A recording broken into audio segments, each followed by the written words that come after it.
Hello. आप सभी का शक्ति शिवाय ज्ञान चैनल में हार्दिक स्वागत है। ये मेरी पहली वीडियो है और सबसे पहले मैं अपने शिव गुरु के चरणों में 2 लाइन रखती हूँ। सारे तीर्थ धाम आपके चरणों में, हे गुरुदेव प्रणाम आपके चरणों में सारे तीर्थ धाम आपके चरणों में, हे गुरुदेव प्रणाम आपके चरणों में।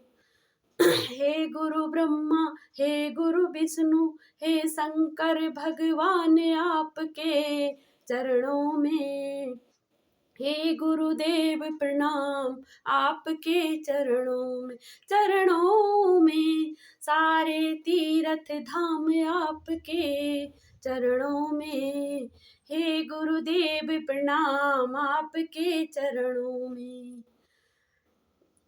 शक्ति शिवाय नमः। हर हर महादेव। जय माँ काली।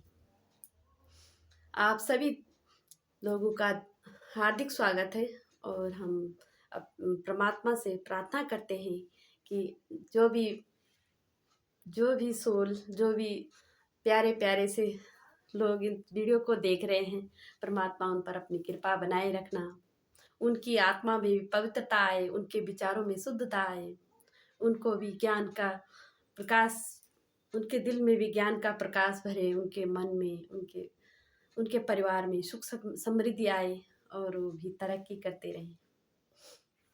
ये मेरी पहली वीडियो है तो गलती होगी या थोड़ा तो माफ़ कर देना। बस थोड़े से अपने 2-4 विचार रखते हैं आपके सामने, जो हमें अनुभव हुआ। शिव गुरु से जुड़े हुए हैं तो हम गुरु की बात करते हैं। सत्य ही शिव है, सत्य ही शिव है, शिव ही सुंदर है, शिव ही ईश्वर है। बहुत सरल हमारे शिव गुरु, बहुत सरल है। उनकी आराधना करना, उनको मतलब इतने सरल है कि कहीं भी याद कर लो, कहीं भी किसी भी स्थान में हम नाम जप कर सकते हैं। शिव की सबसे सरल, शिव की आशीर्वाद प्राप्त करना सरल है, लेकिन शिव को प्राप्त करना उतना ही कठिन है।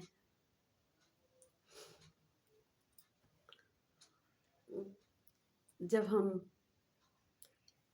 सत्य को अपने मन, कर्म और वचन से अपनाते हैं तो हम ईश्वर के करीब होते हैं।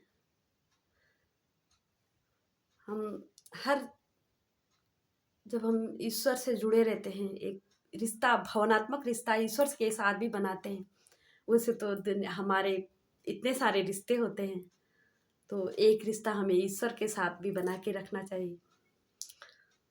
हमेशा हम अपने सबके लिए, अपनों के लिए इतना काम करते हैं, अपनी देखभाल करते हैं, तो हम अपने 5 मिनट शुरुआत हम 5 मिनट से ही शुरू कर दें। हमेशा अपने इष्ट के नाम पे, कोई भी नाम, शिव हो, माता हो, कृष्ण भगवान हो, विष्णु भगवान हो, जय श्री राम हो, कोई भी हो, नाम ही अलग है, बस परमात्मा तो एक ही है। तो इसलिए भी जिनको भी आपकी आत्मा कहती है, जो आपको लगता है कि हमारे साथ उनकी कृपा हम महसूस करते हैं। परमात्मा तो एक ही है, पर वो हम भाव होते हैं हमारे। तो जिनकी तरफ भी हमारा भाव है, उनके लिए हम रोज़ टाइम निकालते हैं, 5 मिनट 10 मिनट।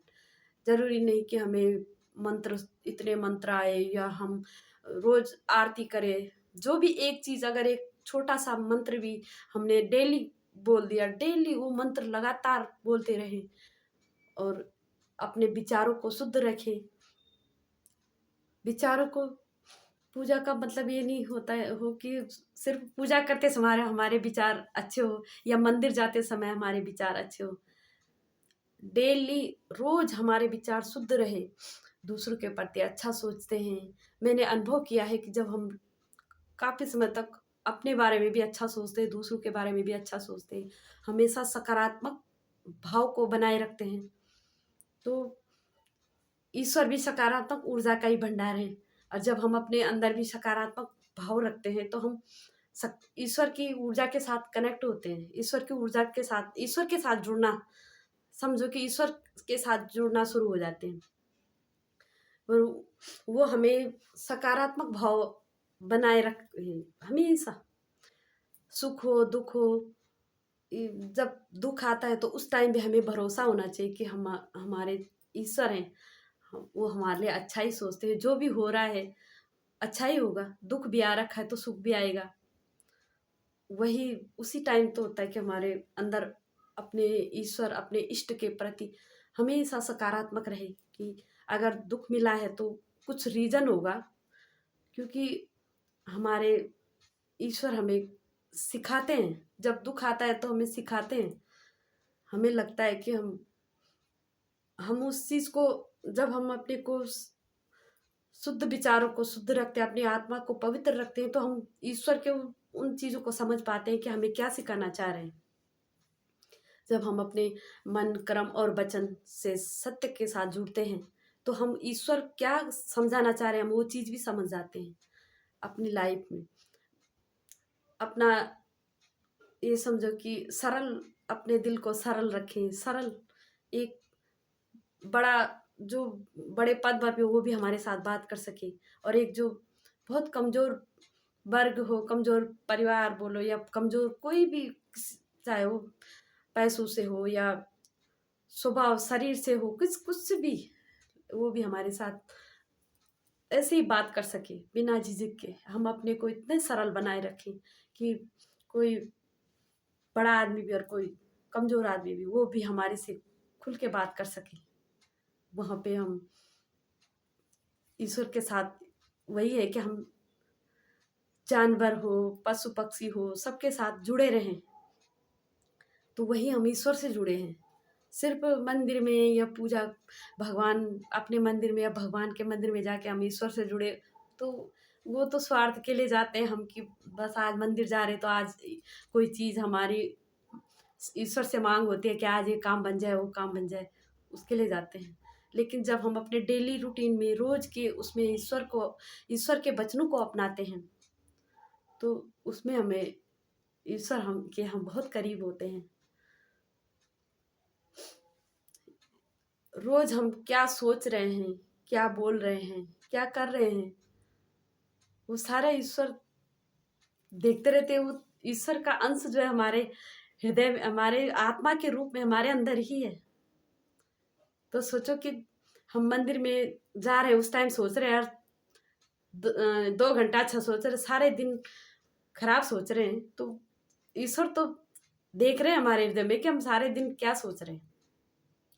इसलिए जब हम हर पल जो विचार आते हैं तो कोशिश करें कि हम अच्छा सोचे, अच्छा बोले, अच्छा रहे, किसी के बारे में भी अच्छा ही सोचे। अगर किसी ने गलत भी बोला है हमारे लिए तो कोशिश करें कि उसमें अच्छा पॉइंट देखें उस इंसान में, कि चलो उसने यहाँ पे बोल दिया तो उसको दो तरीके से समझे। हम उस इंसान के प्रति नकारात्मक भाव नहीं रखें, हम फिर भी हम सोचे कि चलो माफ़ कर दे, क्योंकि ईश्वर के वचनों में कई चीज़ें हैं। माफ़ करना, प्यार करना, और माफ़ माफ़ करना, इस ये सब ईश्वर के वचनों में है। जब हम किसी को माफ़ कर देते हैं, जब हम किसी को, जब हम पशु पक्षी हो, इंसान हो, अच्छा हो, बड़ा हो, छोटा हो, सबको प्यार करते हैं, तो हम ईश्वर के वचनों के साथ जुड़ते हैं। और जब हम ईश्वर के वचनों के साथ जुड़ते हैं तो हम ईश्वर से कनेक्ट रहते हैं। तो जब हमारे अंदर सकारात्मक भाव होते हैं, हम ईश्वर भी सकारात्मक ऊर्जा का भंडार है, और हम भी, हमारे आत्मा में भी जब सकारात्मक ऊर्जा होती है, सकारात्मक भाव होते हैं, तो उतनी गहराई से हम ईश्वर से जुड़ते हैं। महसूस किया है मैंने। कितना इतना इतना अच्छा सुकून मिलता है, इतनी खुशी होती है ईश्वर से। जैसे हम ईश्वर से जब हम प्यार करते हैं तो वो खुशी का एहसास अलग ही होता है। उसमें जिंदगी की जो खुशी की अनुभूति होती है वो सबसे अलग होती है।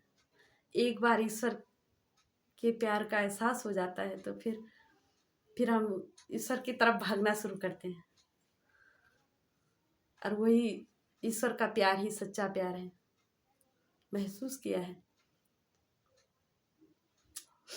ईश्वर हमारा, जब हम अच्छा सोचते हैं, अच्छा बोलते हैं, अच्छे कर्म करते हैं तो हमारी आत्मा मजबूत होती है, हमें आत्मविश्वास हमारा ऊंचे लेवल का होता है। और जब हमारा आत्मविश्वास ऊंचे लेवल का होता है तो सबसे अच्छा साथी हमारा आत्मविश्वास ही होता है, जो हमें हर कठिन से कठिन मुश्किल में, कठिन से बुरी स्थिति से भी बाहर निकाल देता है। वो होता है ना, जब आत्मविश्वास ऊंचे लेवल का होता है तो कोई किसी के व्यवहार से, अगर किसी से उम्मीदें टूटी है, किसी के व्यवहार से चोट पहुंची है, उस टाइम हमारा आत्मविश्वास हमें उस स्थिति से बाहर निकाल देता है, बिखरने नहीं देता। उसमें ट्रांसफॉर्म होके नए नए रूप में हम फिर भी अपनी जिंदगी हंसी खुशी जी पाते हैं। जब उम्मीदें टूटती है तो इंसान सोचता है कि दुनिया में कुछ भी नहीं है।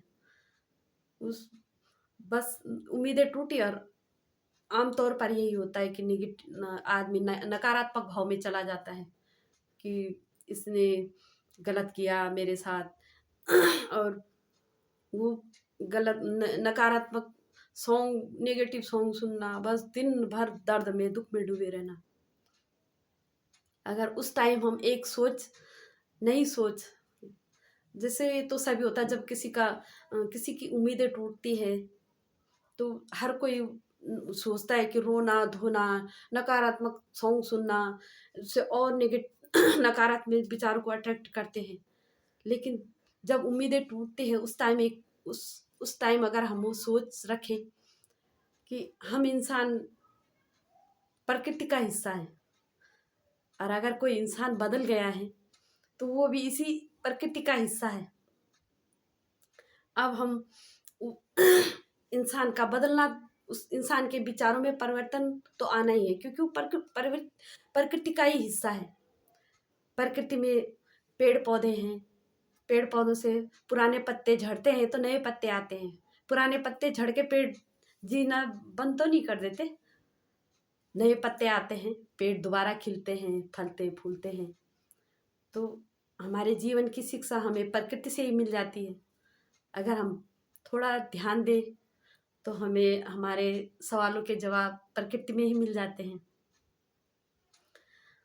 दिन दिन होता है तो रात भी होती है, इसलिए इंसान बदल गया तो इंसान के विचार परिवर्तनशील होते हैं। बच्चे में जब वो बच्चा होता है तो उसके विचार अलग होते हैं। जब वो किशोर अवस्था में आता है तो उसके विचार अलग होते हैं। जब मध्यम आयु में होता है तो उसके विचार अलग होते हैं। फिर वही बच्चा बुढ़ापे में आ जाता है तो उसके विचार अलग हो जाते हैं, दूसरे हो जाते हैं। शुरुआत से एक सा नहीं रहता। तो फिर हम उस दर्द में क्यों डूब जाते हैं, क्यों सोचते हैं कि इंसान बदल गया? क्योंकि वो गलती उस इंसान की नहीं है जो बदल गया, वो गलती हमारी है, क्योंकि हमने वो सोच बना रखी है कि बदल नहीं सकता। इसलिए वो उम्मीद लगा रखी है हमने कि वो इंसान बदलेगा नहीं। जब वो उम्मीद टूटी तो दुख होता है। तो इसलिए ये सोचे कि इंसान भी परिवर्तनशील है। अगर बदल गया तो इंसान, अगर आपने एक रिश्ते को सच्चे दिल से निभाया है, मन क्रम और वचन, आपके क्रम, आपकी वचन और आपकी सच्चाई जो दिल से आपने अपनाई है किसी रिश्ते में, वो ईश्वर ने देखा होगा। अगर आप सच्चे हैं किसी रिश्ते में तो वो परमात्मा ने तो देखा होगा। वो हर टाइम हर पल आपने कितने इमोशनल या ये समझो किसी भी तरह की मदद उस रिश्ते में, एक इन्वेस्टमेंट किया है, भावनाओं से काम किया है उस रिश्ते में, अपना रिश्ता निभाने के लिए हर चीज़ की है, उसके बावजूद भी अगर कोई कोई नहीं समझ पाया आपको, लेकिन वो नहीं समझ पाए, कोई बात नहीं, लेकिन ईश्वर ईश्वर ने देखा है आपको। अगर आप सच्चे हैं तो, अगर आप भी स्वार्थी हैं, आपने भी, उसने आपको ये दिया, आपने भी वो दिया, तो इतने स्वार्थ में टिका है, तो वो नहीं है सच्चाई। सच्चाई दूसरे ने कैसा भी व्यवहार किया है, आपने अपनी सत्यता को नहीं छोड़ा है, आपने जो अपने वचन लिया है वो उस वचन पर टिके हैं, तो परमात्मा देखता है कि इसने सत्य को अपनाया है, और जिस जिस कर्म, जिस बंधन से बने हैं उसके प्रति सच्चाई से निभाया है। तो यकीन मानिए, आपको सच्चे रिश्ते नहीं मिलेंगे, लेकिन आपको परमात्मा मिल जाएंगे। अगर आप सच्चे हैं, आपने सच्चाई से सालों से वो रिश्ता निभाया, चाहे आपको किसी ने समझा चाहे नहीं समझा, परिवार किसी ने उसकी कदर नहीं की, कोई बात नहीं, वो सब हम रिकॉर्ड होता रहता है। परमात्मा देखते हैं कि कौन सच्चा है कौन झूठा है। हम बोलने से, हम कितने भी बोले कि हम सच्चे हैं, जिसको जो मानना होगा वो वही मानता है। तो जब हम सच्चे होते हैं तो परमात्मा आपको, या तो सच्चा रिश्ता मिलेगा, अगर सच्चा रिश्ता नहीं मिला, किसी का सच्चा साथ नहीं मिला, तो आपको परमात्मा मिलेंगे, ये पक्का है। ऐसे 100 में से एक होगा जिसको सच्चा रिश्ता भी मिल जाएगा और परमात्मा भी मिल जाएंगे, दोनों, लेकिन दोनों में से एक जरूर मिलेगा। ये ईश्वर का न्याय होता है, सच्चे के साथ ईश्वर न्याय करते हैं, भले ही इंसान न करे, इंसान न समझे, लेकिन एक टाइम के बाद ईश्वर सब कुछ समझा देते हैं।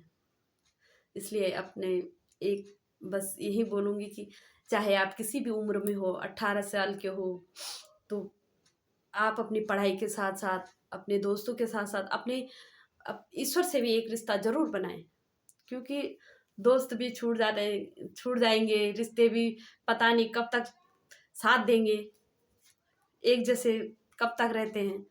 तो जिस दिन आप अकेला, अपने को अकेलापन फील करोगे, उस दिन परमात्मा आपके साथ होंगे, क्योंकि वो हमेशा साथ देते हैं।